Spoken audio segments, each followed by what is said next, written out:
Assalamualaikum warahmatullahi wabarakatuh. Saya Rehan Nurwijaya dari Prodi Ilmu Komputer kelas malam E.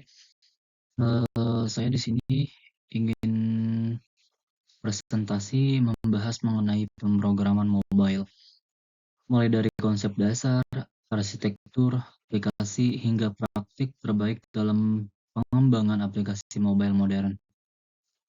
Saat ini aplikasi mobile menjadi bagian penting dalam kehidupan sehari-hari, seperti aplikasi perbankan, transportasi online, media sosial, hingga e-commerce.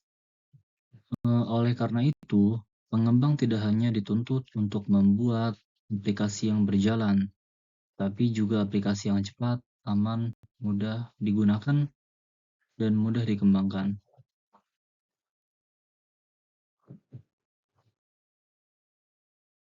Nah, karakteristik pemrograman mobile.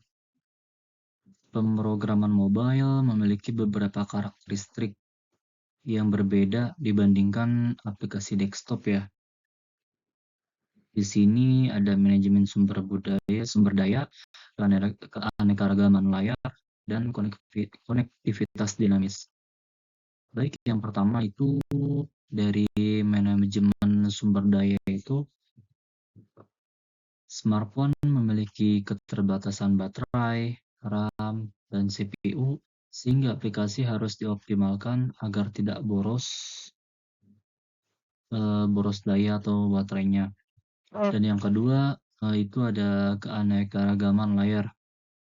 Setiap perangkat memiliki ukuran layar dan resolusi yang berbeda, sehingga aplikasi harus responsif. Oke, yang ketiga itu ada konektivitas dinamis. Pengguna bisa berpindah-pindah jaringan, sehingga aplikasi perlu mampu menangani kondisi offline, menyimpan data sementara, dan melakukan sinkronasi ketika internet kembali tersedia.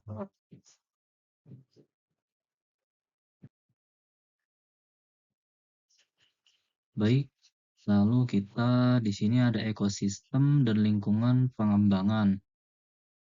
Jadi, dalam pengembangan aplikasi mobile terdapat beberapa tools utama.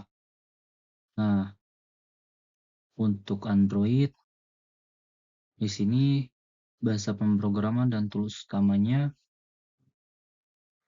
bergantung pada target platform, kebutuhan performa, dan efisiensi waktu siklus rilis produk. Oke, di sini ada Android Studio, Kotlin, Xcode Swift, dan VS Code atau Android Studio atau Dart, Flutter, dan JS atau React Native. Untuk Android digunakan Android Studio dengan bahasa Kotlin. Untuk iOS digunakan Xcode dengan bahasa Swift. Sedangkan untuk pengembangan lintas platform dapat menggunakan Flutter dengan bahasa Dart atau React Native dengan JavaScript. Pemilihan tools tergantung kebutuhan proyek ya, target platform, serta efisiensi waktu pengembangannya juga. Dan di sini ada siklus hidup pengembangan, SDLC. Jadi pengembangan aplikasi mobile mengikuti tahapan SDLC ya. Pertama adalah analisis, yaitu menentukan kebutuhan aplikasi. Kemudian ada UI UX design, membuat wireframe dan desain antarmuka. Selanjutnya ada coding, yaitu membangun logika program serta menghubungkan aplikasi dengan API. Setelah itu dilakukan testing untuk memastikan aplikasi bebas dari bug. Jika sudah siap, aplikasi memasuki tahap publish ke Play Store atau App Store. Nah, terakhir adalah maintenance, yaitu memperbaiki bug dan menambahkan fitur baru secara berkala. Baik, di sini ada pola arsitektur kode pemrograman. Arsitektur aplikasi itu bertujuan agar kode lebih rapi dan mudah dikelola. Di sini terdapat 3 komponen utama: model, view, dan presenter atau view model. Oke, model bertugas mengelola data dan logika bisnis. Kalau view hanya tanggung jawab menampilkan tampilan kepada penggunanya. Sedangkan view model atau presenter ya, menjadi penghubungnya antara model dan view. Nah, dengan pemisahan ini, proses pengembangan, pengujian, dan pemeliharaan aplikasi menjadi lebih mudah. Lalu di sini ada desain UI deklaratif dan state management. Pada pemrograman mobile modern, digunakan konsep UI deklaratif ya. Artinya, tampilan aplikasi akan mengikuti kondisi data atau state yang dimiliki. Jika data berubah, maka tampilan akan diperbarui secara otomatis. Beberapa contoh teknologi yang menggunakan konsep ini adalah Jetpack Compose ya, Swift UI, dan Flutter. Manajemen state membantu menjaga konsistensi data sehingga aplikasi lebih stabil dan mudah dikembangkan.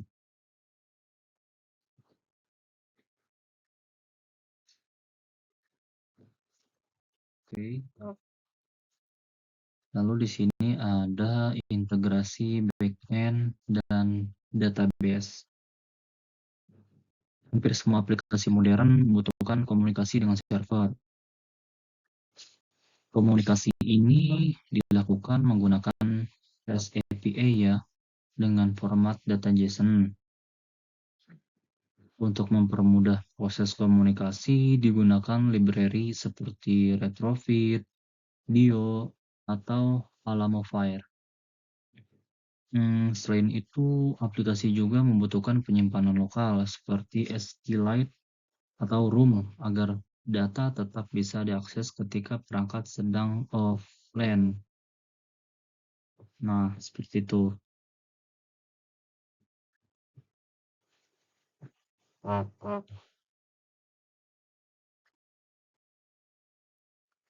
Lalu di sini ada interaksi hardware dan native API. Salah satu keunggulan aplikasi mobile adalah dapat memanfaatkan fitur hardware perangkat ya. Contohnya di sini ada 3 nih, GPS dan sensor perangkat, kamera dan fitur biometrik, dan push notification. Baik, untuk contoh GPS untuk navigasi itu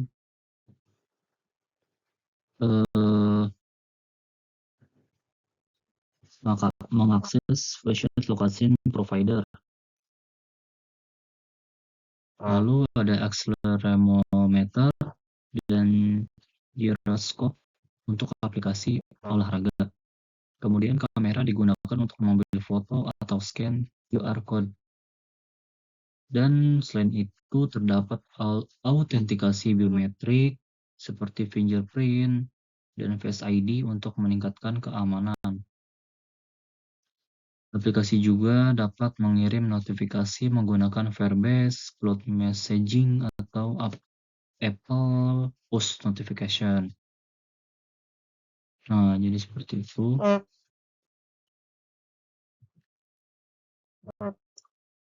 Lalu di sini ada strategi testing dan profiling aplikasi. Sebelum aplikasi dirilis, diperlukan proses pengujian ya teman-teman. Di sini ada pengujian kode berjenjang. Dan yang kedua ada profiling dan debugging performa. Yang pertama itu ada unit testing. Unit testing itu yang menguji fungsi-fungsi program secara terpisah ya.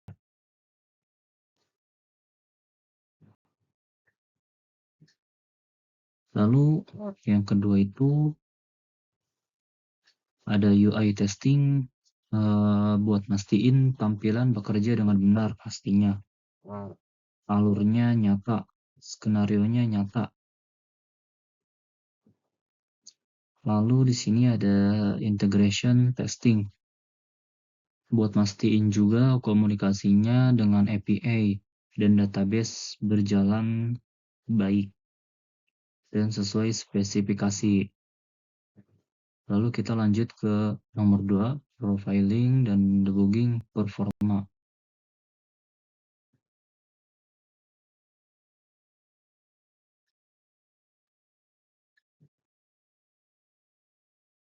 Selain itu, dilakukan profiling guna mendeteksi kebocoran kebocoran memori, penggunaan CPU, dan konsumsi baterai agar aplikasi tetap optimal. Nah, jadi memori like analisis mendeteksi kebocoran memori menggunakan like canary atau profiler ADA. CPU dan battery inspection menganalisis penggunaan daya agar aplikasi tetap efisien saat berjalan di latar belakang.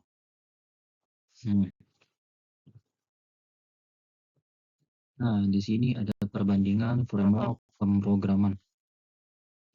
Ada platform, bahasa utama, kinerja, efisiensi kode, akses fitur native.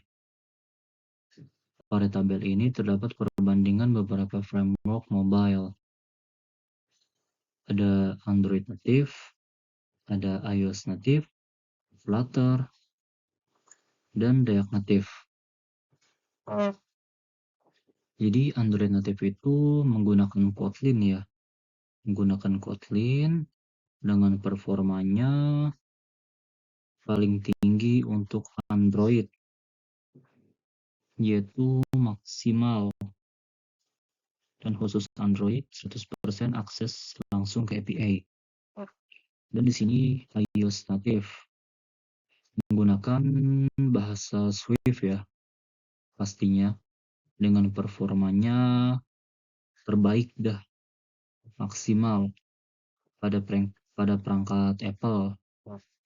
Jadi khusus iOS juga efisiensi kodenya, akses fitur natifnya itu 100% langsung akses ke API.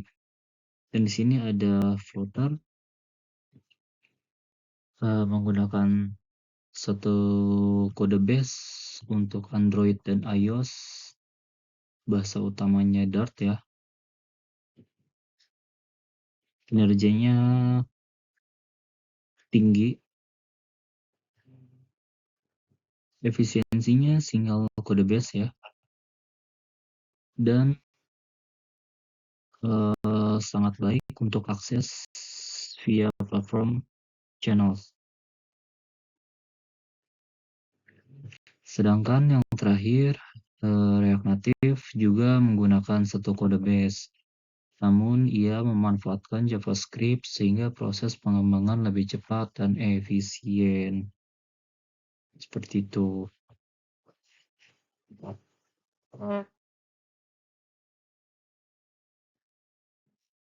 Nah, lalu di sini ada proses rilis dan deployment. Oke, setelah aplikasi selesai dibuat, aplikasi harus dipersiapkan untuk dirilis. Langkah penerbitan ke toko aplikasi. Sebelum aplikasi sampai ke pengguna, proses kompilasi dan keamanan tingkat lanjut harus dipenuhi ya. Di sini ada app signing and security, build format target, story view, with lines. Oke, yang pertama dilakukan app signing agar aplikasi memiliki identitas resmi ya.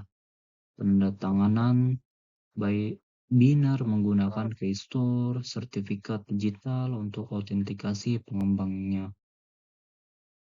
Dan yang kedua ada build format target. Nah, aplikasi dibangun menjadi file AB untuk Android atau IPA untuk iOS. Nah, mengunggah format AB Android App Bundle, atau IPA iOS Distribution Build. Oke, lalu selanjutnya ada Store Review Guidelines, memenuhi standar kebijakan privasi, persetujuan hak akses, dan verifikasi tim penguji toko. Aplikasi ketika dikirim ke Play Store atau App Store dan akan melalui proses review sebelum dapat diunduh oleh penggunanya. Hmm. Lalu praktik terbaik pemrograman mobile. Di sini ada keamanan data sensitif ya, prinsip clean code and solid, otomatisasi, CI atau CD, dan obfuscation. Lalu terakhir ada continuous crash monitoring. Ada beberapa praktik terbaik yang perlu diterapkan ya. Oke, kita mulai dari pertama yaitu tadi keamanan data sensitif, menjaga keamanannya, menjaga keamanan data dengan enkripsi dan penyimpanan token yang aman pastinya.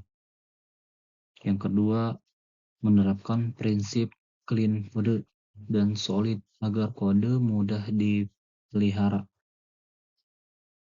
Dan yang ketiga ini kita menggunakan CI ya atau CD untuk otomatisasi proses build-nya. Dan yang terakhir ini kita akan melakukan monitoring error menggunakan Firebase Crashlytics atau Sentry sehingga bug dapat diketahui lebih cepat. Oke, di sini ada metrik kualitas aplikasi mobile. Keberhasilan aplikasi tidak hanya dinilai dari tampilannya ya, tapi juga kualitasnya itu penting. Target yang baik adalah crash free user mencapai 99,9%. Nah, artinya hampir semua pengguna dapat menggunakan aplikasi tanpa mengalami crash. Jadi harus aman-aman untuk para pengguna.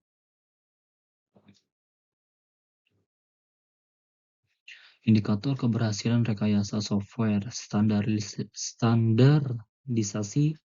aplikasi tingkat produksi yang siap bersaing di pasar global membutuhkan kontrol kualitas ketat ya pastinya. Kayak cold start time lebih dari 2 detik, ANR aplikasi not responding ya, dan ukuran file optimal. Selain itu, aplikasi sebaiknya memiliki waktu pembukaan dari 2 detik. Seperti ini, cold start time lebih dari 2 detik. Kecepatan inisialisasi awal aplikasi saat dibuka pertama kali. Lalu ini yang kedua ini persentase ANR ya, atau aplikasi yang tidak merespon juga harus sangat kecil. Dan di sini yang terakhir ukuran aplikasi juga perlu dioptimalkan tuh supaya proses unduh menjadi lebih cepat.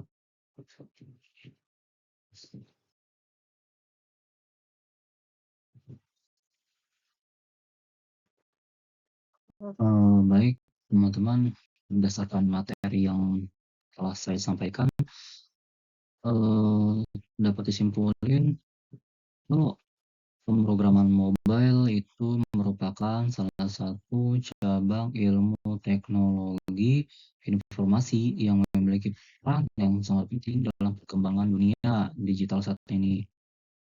Hampir seluruh aktivitas manusia sudah manfaatin tuh aplikasi-aplikasi mobile, mulai dari kegiatan komunikasi, lalu pendidikan ya, kesehatan, transportasi, perdagangan, ada juga hiburan, sampai layanan pemerintahan tuh. Apalagi kehadiran smartphone udah ngubah cara manusia bekerja tuh dan interaksi, sehingga kebutuhannya terhadap aplikasi mobile akan terus meningkat dari tahun ke tahun pastinya ya teman-teman. Dan dalam proses pengembangan aplikasi mobile, seorang programmer nggak hanya dituntut mampu menulis kode program aja, tetapi juga harus memahami kebutuhan penggunanya. Sebuah aplikasi yang baiknya bukan hanya aplikasi yang dapat berjalan tanpa mengalami bug gitu ya, mengalami masalah, bukan itu. Melainkan aplikasi yang memiliki tampilan menarik, mudah dipahami, cepat digunakan, aman, dan juga mampu memberikan pengalaman yang terbaik deh bagi penggunanya. Nah,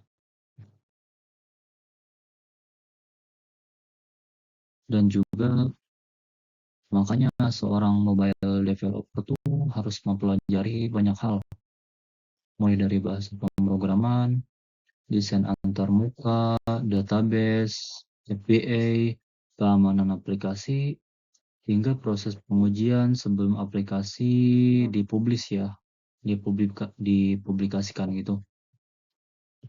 Nah, kita juga tadi telah mempelajari bahwa terdapat dua sistem operasi yang paling banyak digunakan tuh saat ini, yaitu Android ya, sama iOS. Nah, HP-HP iPhone gitu, Apple. Jadi Android menjadi sistem operasi yang paling banyak digunakan di seluruh dunia ini, teman-teman. Soalnya dia bersifat terbuka dan didukung oleh berbagai produsen smartphone di dunia ini ya maksudnya.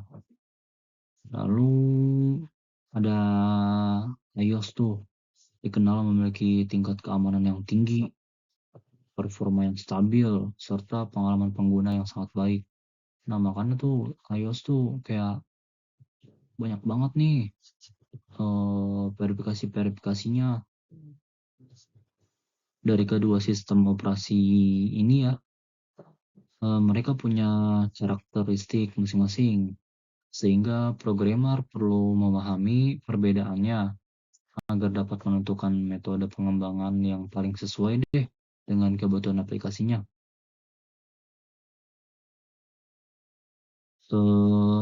Lalu ada juga kita harus mengetahui bahwa terdapat berbagai bahasa pemrograman yang digunakan dalam pengembangan aplikasi mobile seperti Java, Kotlin, Swift, Dart, dan JavaScript ya.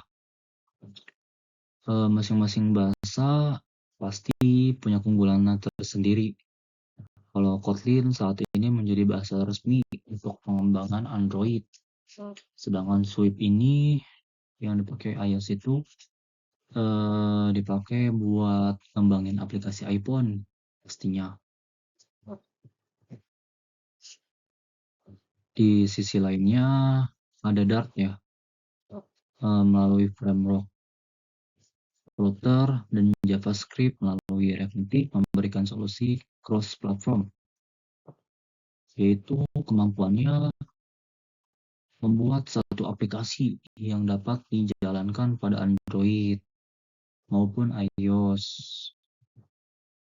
menggunakan satu basis kode. Nah,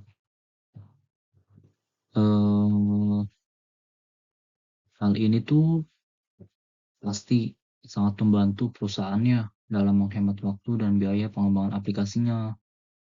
Itu dalam proses pembuatan aplikasi juga, programmer juga membutuhkan berbagai perangkat lunak pendukung seperti Android Studio, Xcode, Visual Studio Code, Flutter SDK, Firebase, dan Git ya pastinya teman-teman.